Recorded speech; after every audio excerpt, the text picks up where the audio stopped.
ప్రేమ ఎక్కడ ఎప్పుడు ఎలా మొదలవుతుందో ఎవరికీ తెలీదు.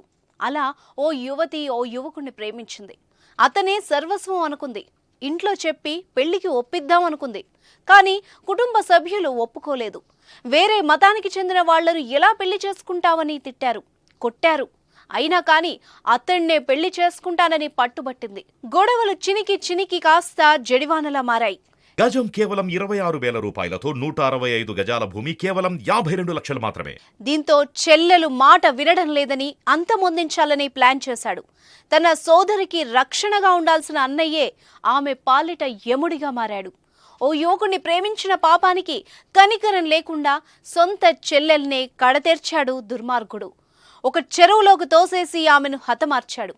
కూతుర్ని కాపాడబోయి ఆ తల్లి కూడా అదే చెరువులో పడి చనిపోయింది. కర్ణాటక రాష్ట్రంలో ఈ దారుణం జరిగింది. మతాంతర సంబంధం పెట్టుకున్నదన్న కారణంతో 19 ఏళ్ల యువతిని ఆమె సోదరుడే స్వయంగా చంపేశాడు. కోపంలో ఆవేశంతో యువతిని చెరువులోకి తోసేశాడు. కుమార్తెను రక్షించేందుకు ఆ చెరువులోకి దూకిన తల్లి కూడా మరణించింది. బెంగళూరు సమీపంలోని గున్సూర్ గ్రామానికి చెందిన 19 ఏళ్ల ధనుశ్రీ అదే ప్రాంతానికి చెందిన ముస్లిం యువకుని ప్రేమించింది.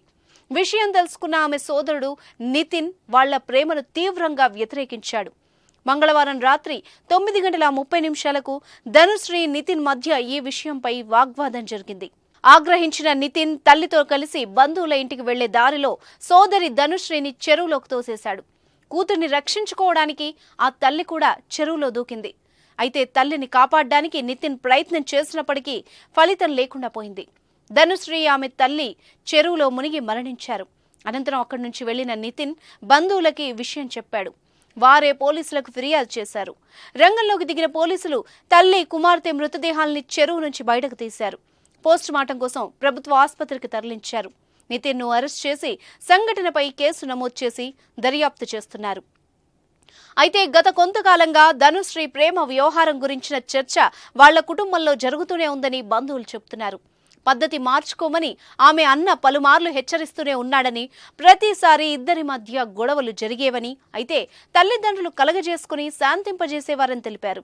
తల్లిదండ్రులకు కూడా ఈ సంబంధం ఇష్టం లేదని, అయినా సరే కళ్ల ముందే కన్న కూతురు మునిగిపోతుంటే చూడలేక ఆమె తల్లి చెరువులోకి దూకి ఉంటుందని భావిస్తున్నారు.